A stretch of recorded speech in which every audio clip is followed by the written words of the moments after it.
Saya ingin dengan Ibu Fatma, dari mana saya mulai? Dari hancur atau hancur sekali, saya begitu. Untuk kasih bayi ini barang-barang. Ini adalah celoteh Wali Kota Makassar, Muhammad Ramdan Pemanto, kala memimpin rapat di Balai Kota. Dani Pemanto menilai kinerja para pejabat berantakan selepas masa jabatannya di periode pertama usai 2 tahun silam. Saya tidak mau cari kesalahan, tidak.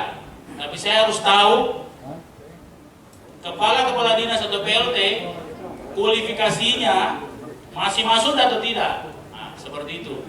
Sehingga saya ingin melihat dari penjelasan ini, kelihatan pokoknya jangan balik-balik kalau sama saya, masih saya tahu, ya, jangan balik-balik. Lebih bagus kita bilang, Pak, dengan segala kekurangan saya mohon maaf, 2 tahun ini saya tidak bekerja atau bla bla bla bla, jadi tidak jalan semua. Saya akan perbaiki, lebih begitu daripada putar-putar. Atas dasar itulah orang nomor 1 di Makassar ini melakukan perombakan besar-besaran di struktur organisasi perangkat daerah di bawah kepemimpinannya.